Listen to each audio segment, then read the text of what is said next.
Honorable Speaker, I present the interim budget for 24-25.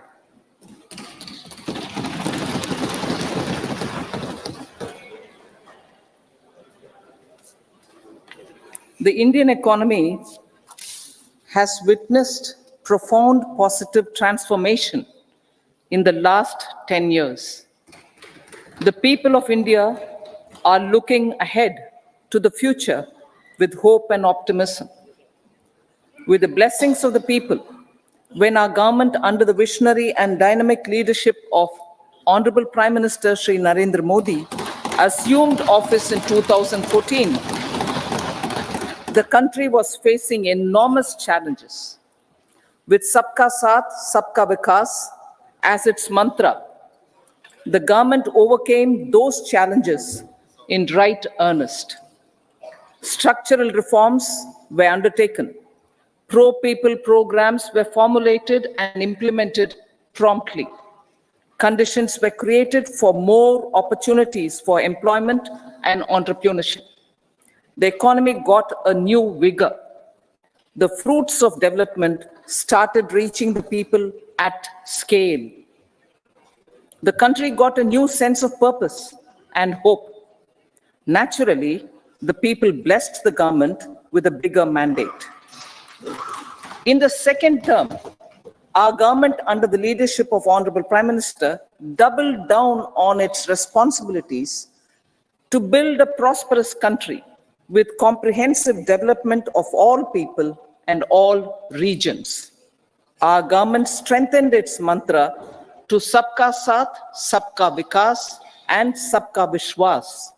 Our development philosophy covered all elements of inclusivity, namely social inclusivity through coverage of all strata of the society, and geographical inclusivity through development of all regions of the country.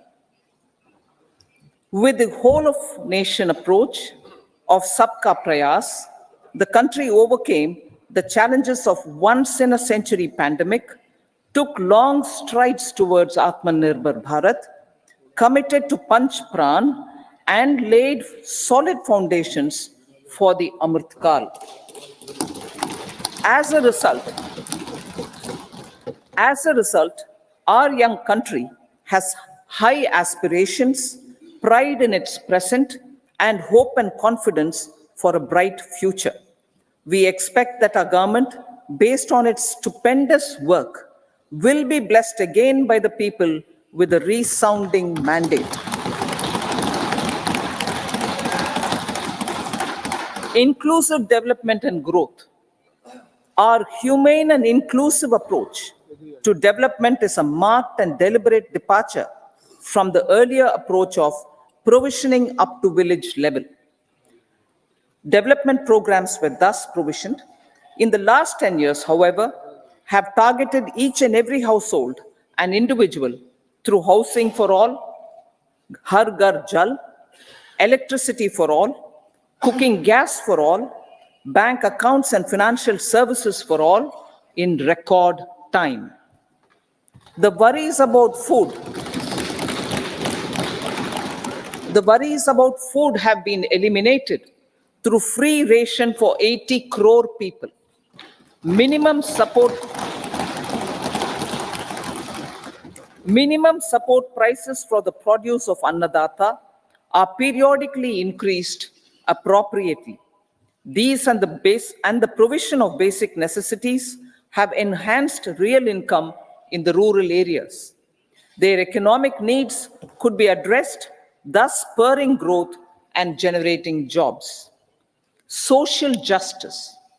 Our government is working with an approach to development that is all-round, all-pervasive, and all-inclusive. Sarvangin, Sarvasparshi, or Sarvasamaveshi. It covers all castes and people at all levels. We are working to make India a Vikasit Bharat by 2047. For achieving that goal, we need to improve people's capability and empower them. Previously, social justice was mostly a political slogan. For our government, social justice is an effective and necessary governance model. The saturation approach of covering all eligible people is the true and comprehensive achievement of social justice. This is secularism in action, reduces corruption,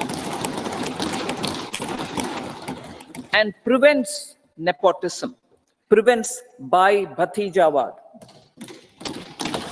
There is transparency and assurance that benefits are delivered to all eligible people. The resources are distributed fairly.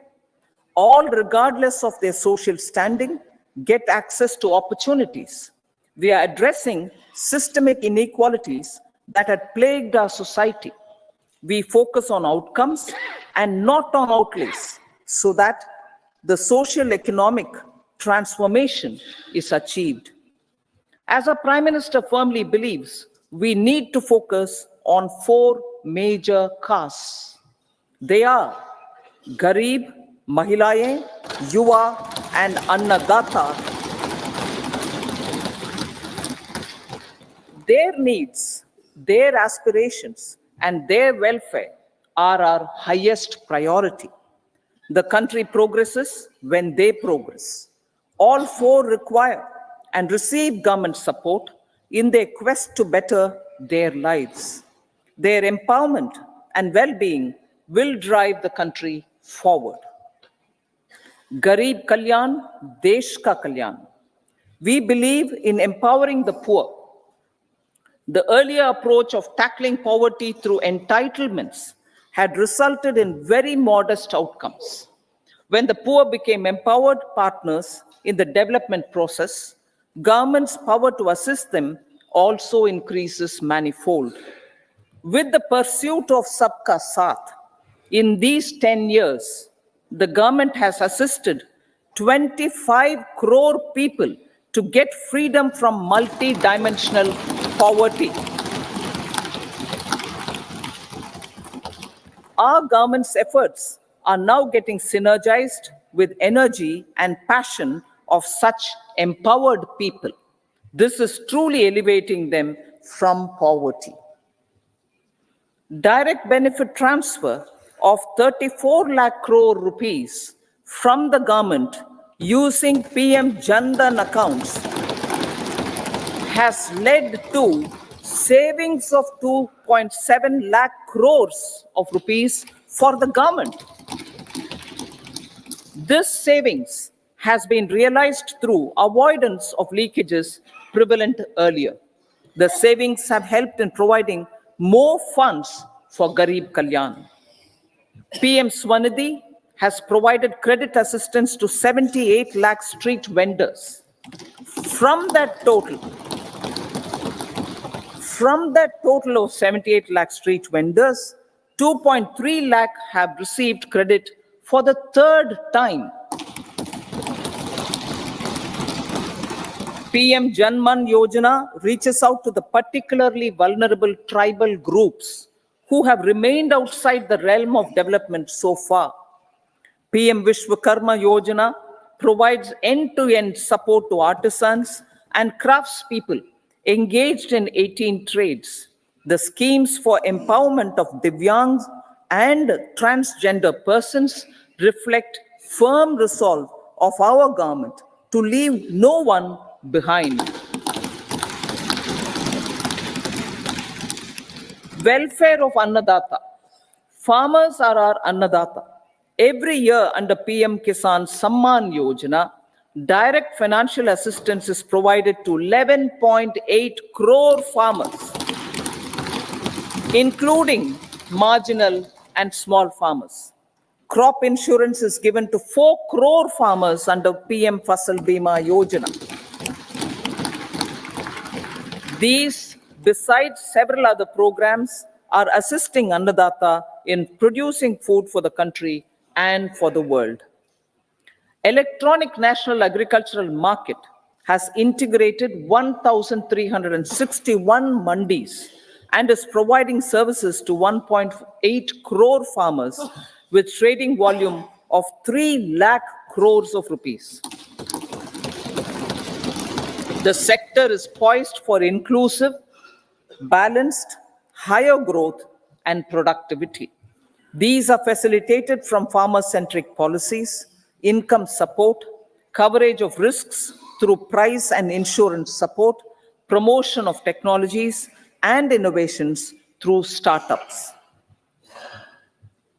Empowering the Amrit PD, the Yuva. Our prosperity depends on adequately equipping and empowering the youth. The National Education Policy 2020 is ushering the transformational reforms.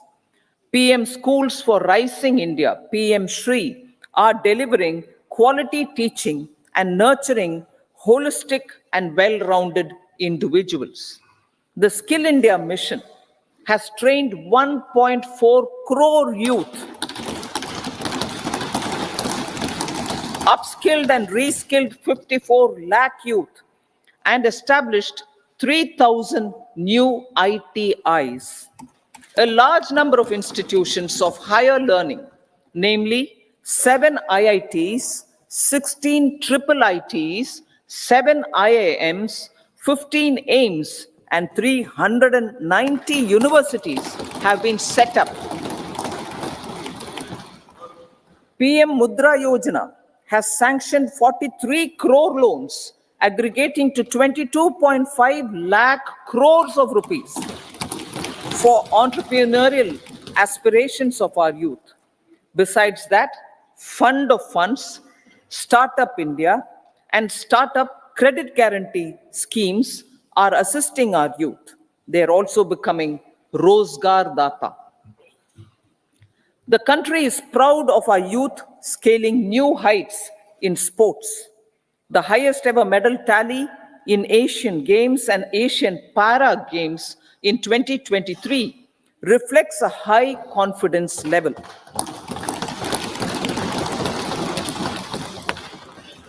Chess prodigy and our #1 ranked player Pragnananda put up a stiff fight against the reigning world champion Magnus Carlsen in 2023.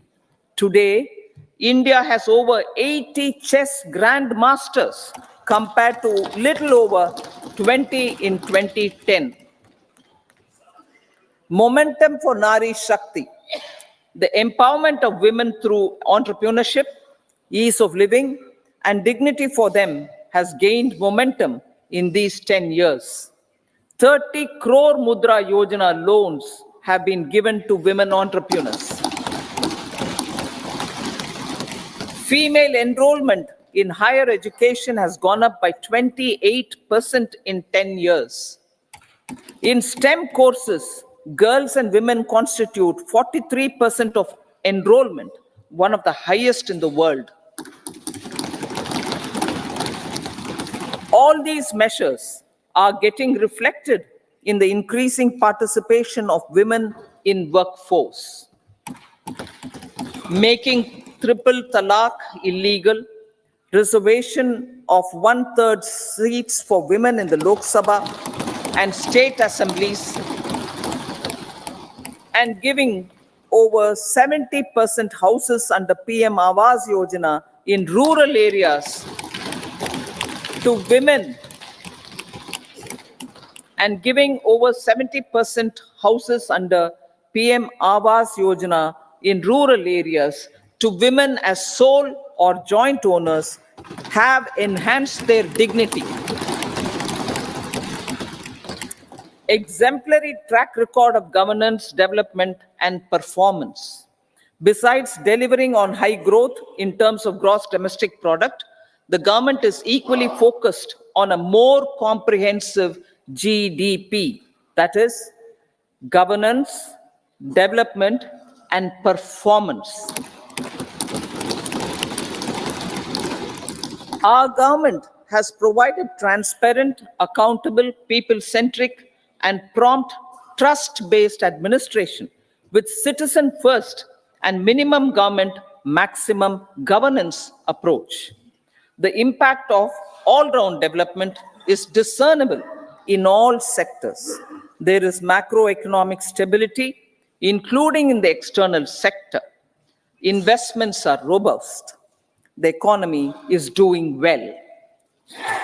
People are living better and earning better with even greater aspirations for future. Average real income of the people has increased by 50%. Inflation is moderate. People are getting empowered, equipped, and enabled to pursue their aspirations. There is effective and timely delivery of programs and of large projects. Economic management. The multi-pronged economic management over the past 10 years has complemented people-centric, inclusive development. Following are some of the major elements. 1. All forms of infrastructure, physical, digital, or social, are being built in record time.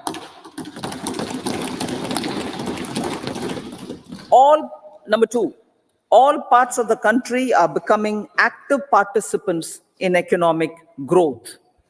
Number 3, digital public infrastructure, a new factor of production as it in the 21st century, is instrumental in formalization of the economy.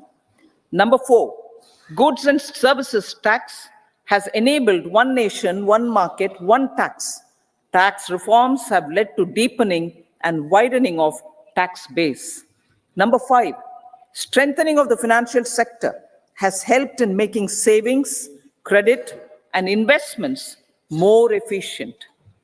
Number 6, GIFT IFSC and the Unified Regulatory Authority, IFSCA, are creating a robust gateway for global capital and financial services for the economy. Number 7, proactive inflation management has helped keep inflation within the policy band. Now, the global context, Honorable Speaker, sir. Geopolitically, global affairs are becoming more complex and challenging with wars and conflicts. Globalization is being redefined with reshoring and friendshoring, disruption and fragmentation of supply chains, and competition for critical minerals and technologies. A new world order is emerging after the COVID pandemic. India assumed the G20 presidency during very difficult times for the world. The global economy was going through high inflation, high interest rates, low growth, very high public debt, low trade growth, and climate changes. The pandemic has led to a crisis of food, fertilizer, fuel, and finances for the world, while India successfully navigated its way. The country showed the way forward and built consensus on solutions for those global problems. The recently announced India-Middle East-Europe Economic Corridor is a strategic and economic game changer for India and others. In the words of Honorable Prime Minister, the corridor, and I quote, will become the basis of world trade for hundreds of years to come, and history will remember that this corridor was initiated on Indian soil, unquote. Vision for Viksit Bharat. Our vision for Viksit Bharat is that of prosperous Bharat in harmony with nature, with modern infrastructure, and providing opportunities for all citizens and all regions to reach their potential. With confidence arising from strong and exemplary track record of performance and progress, earning Sabka Vishwas, the next 5 years will be years of unprecedented development and golden moments to realize the dream of developed India by 2047. The trinity of demography, democracy, and diversity, backed by Sabka Prayas, has the potential to fulfill aspirations of every Indian. As Honorable Prime Minister in his Independence Day address to the nation mentioned, I quote, "There is no dearth of opportunities. As many opportunities as we want. The country is capable of creating more opportunities. Sky is the limit," unquote. Strategy for Amrit Kal. Our government will adopt economic policies that foster and sustain growth, facilitate inclusive and sustainable development, improve productivity, create opportunities for all, help them enhance their capabilities, and contribute to generation of resources to power investments and fulfill aspirations. Guided by the principle, reform, perform, and transform, the government will take up next generation reforms and build consensus with the states and stakeholders for effective implementation. It is an important policy priority for our government to ensure timely and adequate finances, relevant technologies, and appropriate training for the micro, small, and medium enterprises, MSMEs, to grow and also compete globally. Orienting the regulatory environment to facilitate their growth will be an important element of this policy mix. Aligning with the Panchamrit goals, our government will facilitate sustaining high and more resource-efficient economic growth. This will work towards energy security in terms of availability, accessibility, and affordability. For meeting the investment needs, our government will prepare the financial sector in terms of size, capacity, skills, and regulatory framework. Aspirational Districts Program. Our government stands ready to assist the states in faster development of aspirational districts and blocks, including generation of ample economic opportunities. Development of the East. Our government will pay utmost attention to make the Eastern region and its people a powerful driver of India's growth. PM Awas Yojana Gramin. Despite the challenges due to COVID, implementation of PM Awas Yojana Gramin continued, and we are close to achieving the target of 3 crore houses. 2 crore more houses will be taken up in the next 5 years to meet the requirement arising from increase in the number of families. Rooftop solarization and Muft Bijli.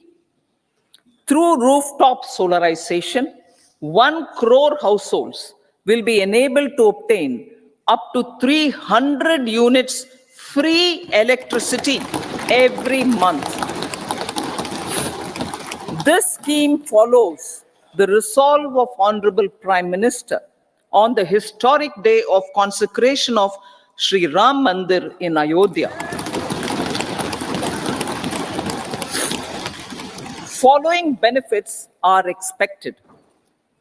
Savings up to 15 to 18,000 rupees annually for households from free solar electricity and selling the surplus to the distribution companies. Charging of electric vehicles. Entrepreneurship opportunities for a large number of vendors for supply and installation. Employment opportunities for the youth with technical skills in manufacturing, installation, and maintenance. Housing for middle class. Our government will launch a scheme to help deserving sections of the middle class, and I quote from Honorable Prime Minister's words, living in rented houses or slums or chawls and unauthorized colonies, unquote, to buy and build to buy or build their own houses.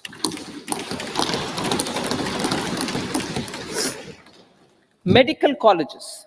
Several youth are ambitious to get qualified as doctors. They aim to serve our people through improved healthcare services. Our government plans to set up more medical colleges by utilizing the existing hospital infrastructure under various departments. A committee for this purpose will be set up to examine the issues and make relevant recommendations. Cervical cancer vaccination. Our government will encourage vaccination for girls in the age group of 9 to 14 years for prevention of cervical cancer. Maternal and child health care. Various schemes for maternal and child care will be brought under one comprehensive program for synergy in implementation. Upgradation of Anganwadi centers under Saksham Anganwadi and Poshan 2.0 will be expedited for improved nutrition delivery, early childhood care, and development. The newly designed U-Win platform for managing immunization and intensified efforts of Mission Indradhanush will be rolled out expeditiously throughout the country. Ayushman Bharat. Healthcare cover under Ayushman Bharat scheme will be extended to all ASHA workers, to all Anganwadi workers and helpers. Agriculture and food processing. The efforts of value addition in agriculture sector and boosting farmers' incomes will be stepped up. Pradhan Mantri Kisan Sampada Yojana has benefited 38 lakh farmers and generated 10 lakh employment. Pradhan Mantri Formalization of Micro Food Processing Enterprises Yojana has assisted 2.4 lakh SHGs and 60,000 individuals with credit linkages. Other schemes are complementing the efforts for reducing post-harvest losses and improving productivity and incomes. For ensuring faster growth of the sector, our government will further promote private and public investment in post-harvest activities, including aggregation, modern storage, efficient supply chains, primary and secondary processing and marketing and branding. Nano DAP. After the successful adoption of nano urea, application of nano DAP on various crops will be expanded in all agroclimatic zones. Atmanirbhar Oil Seeds Abhiyan. Building on the initiative announced in 2022, a strategy will be formulated to achieve Atmanirbharta for oil seeds such as mustard, groundnut, sesame, soya bean, and sunflower. This will cover research for high-yielding varieties, widespread adoption of modern farming techniques, market linkages, procurement, value addition, and crop insurance. Dairy development. A comprehensive program for supporting dairy farmers will be formulated. Efforts are already on to control foot and mouth disease. India is the world's largest milk producer with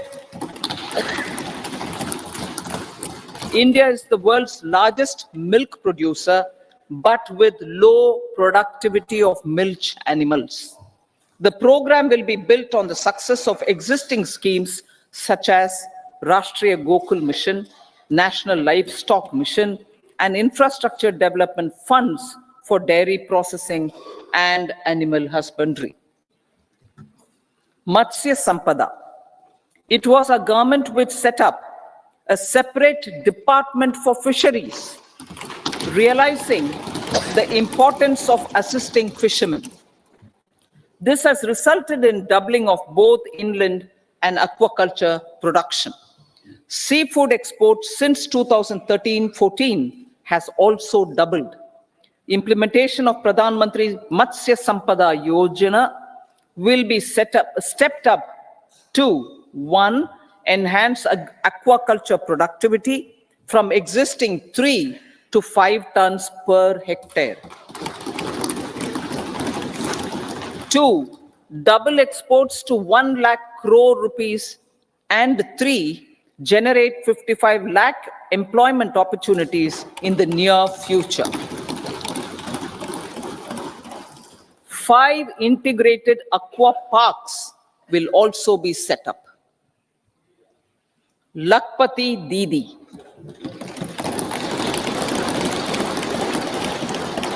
83 lakh SHGs. 83 lakh SHGs with 9 crore women are transforming rural socio-economic landscape with empowerment and self-reliance. Honorable Speaker, sir, their success has assisted nearly 1 crore women to become Lakpati Didi already.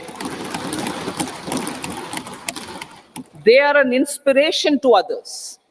Their achievements will be recognized through honoring them. Buoyed by the success, it has been decided to enhance the target for Lakpati Didi from 2 crores to 3 crores.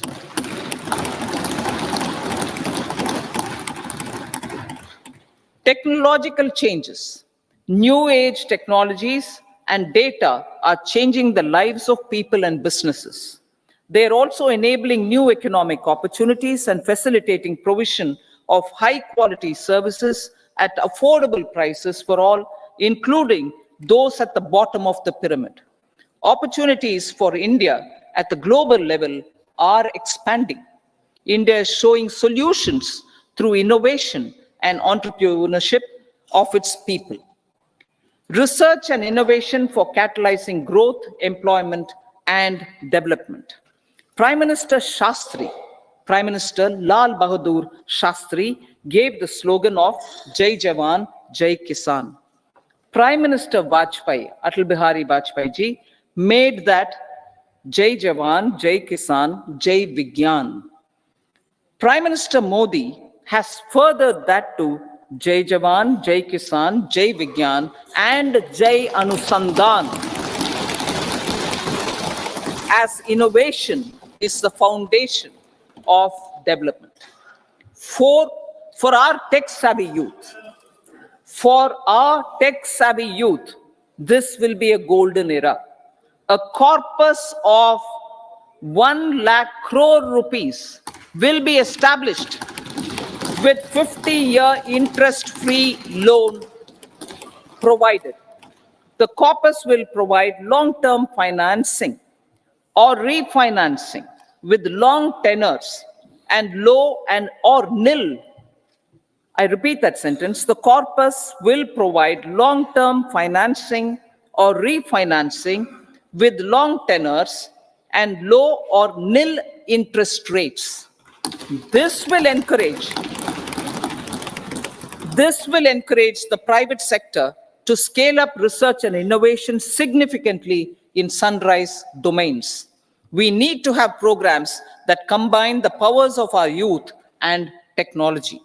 A new scheme will be launched for strengthening deep tech technologies for defense purposes and expediting Atmanirbharta.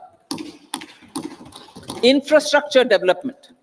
Building on the massive tripling of the capital expenditure outlay in the past 4 years, resulting in huge multiplier impact on economic growth and employment creation, the outlay for the next year is being increased by 11.1% to 11,111 crore rupees. This would be 3.4% of our GDP. Railways. 3 major economic railway corridor programs will be implemented. These are energy, mineral, and cement corridor. Number 2, port connectivity corridors. And number 3, high traffic density corridors. The projects have been identified under the PM Gati Shakti for enabling multimodal connectivity. They will improve logistics efficiency and reduce cost. The resultant decongestion of the high traffic corridors will also help in improving operations of passenger trains, resulting in safety and higher travel speed for passengers. Together with dedicated freight corridors, these 3 economic corridor programs will accelerate our GDP growth and reduce logistic costs.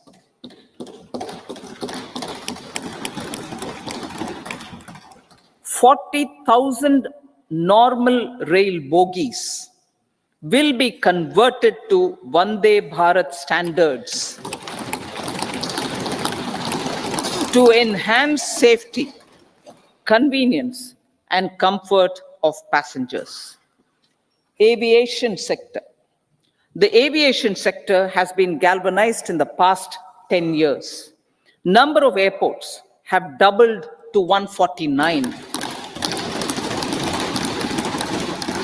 Rollout of air connectivity to Tier 2 and Tier 3 cities under UDAN scheme has been widespread. 517 new routes are carrying 1.3 crore passengers. Indian carriers have proactively placed orders for over 1,000 new aircrafts. Expansion of existing airports and development of new airports will continue expeditiously. Metro and Namo Bharat. We have a fast expanding middle class and rapid urbanization is taking place. Metro rail and Namo Bharat can be the catalyst for the required urban transformation. Expansion of these systems will be supported in large cities, focusing on transit-oriented development. Green energy. Towards meeting our commitment for net zero by 2070, the following measures will be taken. Viability gap funding will be provided for harnessing offshore wind energy, potential for initial capacity of 1 gigawatt. Coal gasification and liquefaction capacity of 100 metric tons will be set up by 2030. This will also help in reducing imports of natural gas, methanol, and ammonia. Phased mandatory blending of compressed biogas in compressed natural gas for transport and piped natural gas for domestic purposes will be mandated. Financial assistance will be provided for procurement of biomass aggregation machinery to support collection. Electric vehicle ecosystem. Our government will expand this and strengthen the e-vehicle ecosystem by supporting manufacturing and charging infrastructure. Greater adoption of e-buses for public transport networks will be encouraged through payment security mechanism. Biomanufacturing and biofoundry. For promoting green growth, a new scheme of biomanufacturing and biofoundry will be launched. This will provide environment-friendly alternatives such as biodegradable polymers, bioplastics, biopharmaceuticals, and bioagri inputs. This scheme will also help in transforming today's consumptive manufacturing paradigm to the one based on regenerative principles. Blue Economy 2.0. For promoting climate resilient activities for Blue Economy 2.0, a scheme for restoration and adaptation measures and coastal aquaculture and mariculture with integrated and multi-sectoral approach will be launched. Comprehensive development of tourist centers. The success of organizing G20 meetings in 60 places presented diversity of India to global audience. Our economic strength has made the country an attractive destination for business and conference tourism. Our middle class also now aspires to travel and explore. Tourism, including spiritual tourism, has tremendous opportunities for local entrepreneurship.